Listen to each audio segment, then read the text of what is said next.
Bismillahirrahmanirrahim. Assalamualaikum warahmatullahi wabarakatuh.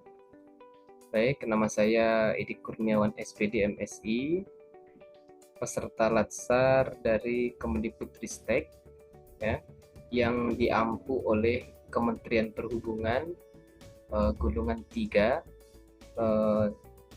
Tugas kali ini merupakan tugas dari agenda 3, ya. Kemudian saya itu berasal dari angkatan 4 kelompok 3. Baik, saya akan memberikan beberapa isu ya yang ditemukan di instansi tempat saya bertugas, yakni di jurusan Teknik Kimia Politeknik Negeri Sriwijaya. Jadi isu-isu yang telah saya identifikasi itu, yang pertama itu adalah SOP atau Standard Operational Procedure, ya, pelaksanaan praktikum di laboratorium teknik kimia kurang menunjang keamanan pelaksanaan praktikum, ya, bagi mahasiswa, ya. Jadi kondisi excitingnya di jurusan teknik kimia, ya, SOP pelaksanaan praktikum di laboratorium masih menggunakan SOP yang lama dan hanya dalam bentuk selembar kertas yang ditempelkan di dinding laboratorium, ya. Oleh karena itu perlu adanya pengembangan SOP, kemudian juga nanti tampilannya itu dirubah sehingga lebih menarik, ya. Kemudian mahasiswa akan tertarik dan sehingga dibaca, kemudian mereka diharapkan bisa memahami SOP apa saja yang ada di dalam laboratorium, begitu ya. Kemudian dampaknya, ya, dampaknya karena SOP tersebut masih SOP yang lama, ya, maka mahasiswa ini banyak yang tidak memahami daripada SOP pelaksanaan praktikum di laboratorium, ya. Padahal SOP pelaksanaan praktikum ini sangat penting. Ini menyangkut keselamatan dan juga kelancaran pada saat pelaksanaan praktikum. Kemudian isu yang kedua,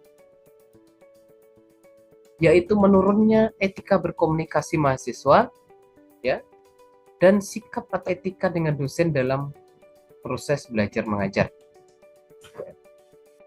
Kondisi excitingnya, ya, komunikasi antara mahasiswa dengan dosen yang seharusnya dapat terjalin dengan etika yang baik dan benar, ya, ini tidak dapat terjadi, ya, karena mahasiswa ini banyak yang tidak memahami etika dalam berkomunikasi, baik bertatap muka secara langsung maupun melalui media sosial seperti Zoom, WhatsApp, dan lain sebagainya, ya. Sehingga banyak sekali dosen-dosen yang merasa mahasiswa saya kok kurang sopan, gitu ya, kurang ada etika, gitu. Kemudian yang ketiga itu adalah kurang intensnya sosialisasi dan pendampingan penggunaan media pembelajaran jarak jauh bagi dosen yang telah berumur.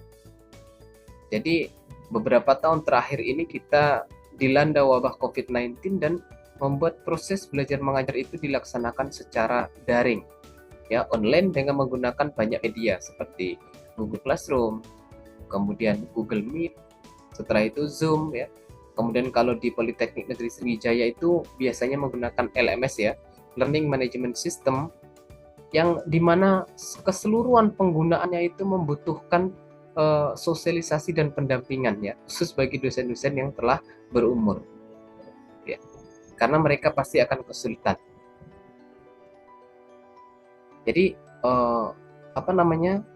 dampaknya, ya, tentu proses belajar mengajar kurang optimal, ya, kurang optimal.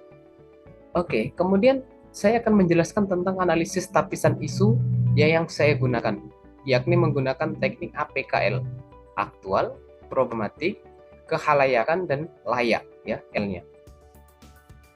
Setelah saya pergunakan teknik APKL, terpilihlah satu isu, ya, yang memenuhi syarat untuk dijadikan rancangan aktualisasi, yakni isu yang nomor pertama mengenai SOP pelaksanaan praktikum di laboratorium, ya. Mengapa demikian? Karena isu yang nomor 2, ya, menurunnya etika berkomunikasi, itu mahasiswa dengan dosen itu setelah dicari-cari lagi ternyata secara problematik dan juga kelayakannya belum memenuhi, ya. Hal ini mungkin dikarenakan sebagian mahasiswa jurusan teknik kimia itu adalah mahasiswa yang baru, ya, sehingga mereka memerlukan proses adaptasi, ya, pada dunia perkuliahan. Dan bagaimana cara interaksi dengan dosen juga mereka masih baru dalam hal ini. Jadi menurut studi APKL ini membutuhkan waktu, ya. Kemudian isu yang isu yang ketiga, ya, itu tidak memenuhi syarat juga. Mengapa demikian? Karena syaratnya itu dalam kehalayakan dan layaknya tidak memenuhi. Mengapa? Karena dikarenakan ya isu tersebut belum menjadi isu prioritas yang menyangkut hajat hidup orang banyak, ya. Maksudnya bukan berarti mahasiswa bukan orang banyak, bukan, tetapi maksudnya dosen-dosen tersebut masih bisa didampingi, ya, oleh satu orang atau dua orang dosen saja, ya. Dan kemampuan dosen senior yang luar biasa itu masih memungkinkan untuk peningkatan proses pembelajaran dengan metode yang lainnya mungkin, ya. Apalagi sekarang juga COVID-19 juga sudah mau berakhir, jadi itu bukanlah sebuah isu yang menjadi prioritas. Nah, yang dipilih dan layak untuk dilanjutkan itu adalah isu SOP, ya, Standard Operational Procedure, pelaksanaan praktikum di laboratorium teknik kimia yang kurang menunjang keamanan pelaksanaan praktikum bagi mahasiswa. Nah, ini dia isu ini memenuhi syarat aktual, problematik, kehalayakan dan juga layak. Oke, ya. Kemudian di sini juga saya akan menjelaskan tentang analisis penyebab isu dan dampak yang terjadi. Di sini saya menggunakan diagram fishbone, ya, atau tulang ikan, ya. Diagram fishbone di sini ada permasalahan tersebut disebabkan oleh sistem, suppliers, kemudian surrounding dan juga skill, ya. Nah, secara sistem itu salah satunya adalah tidak adanya panduan yang valid, ya, mengenai penyusunan SOP praktikum. Kemudian lemahnya minat membaca dan mentaati SOP praktikum oleh mahasiswa teknik kimia sendiri.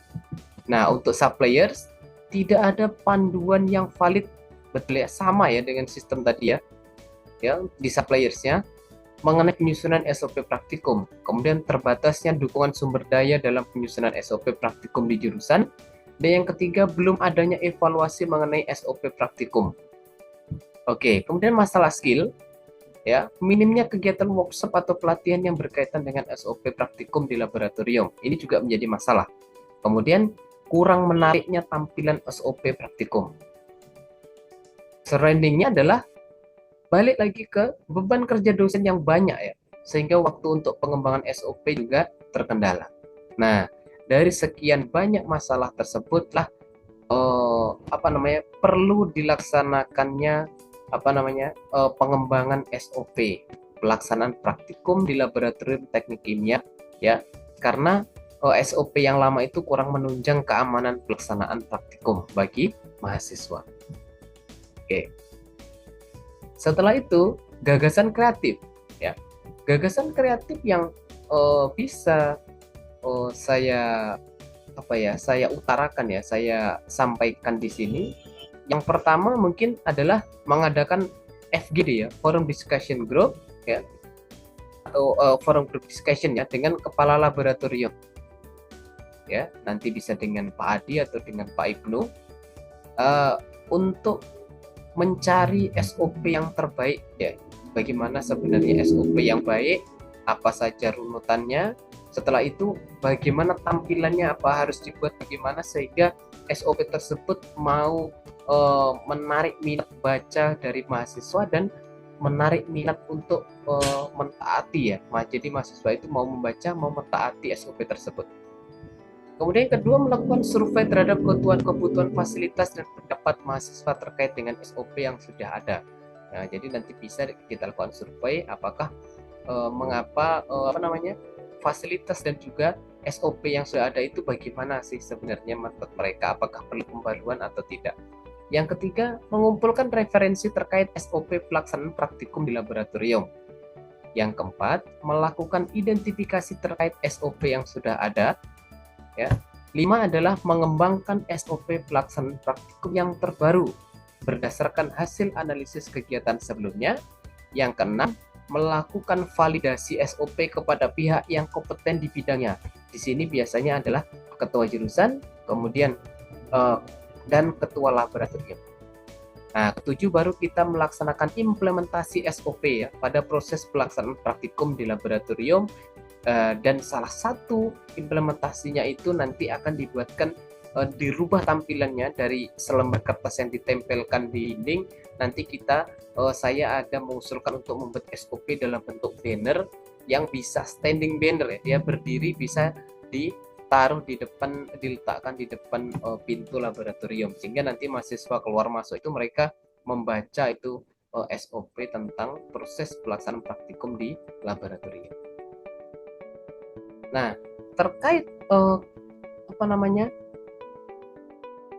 gagasan menguraikan gagasan kreatif menggunakan 4 pilar digital ya, saya rasa di sini memang belum mengarah sampai ke sana karena ini baru dalam bentuk banner, kemudian juga mahasiswa juga nanti akan langsung berinteraksi dengan SOP tersebut.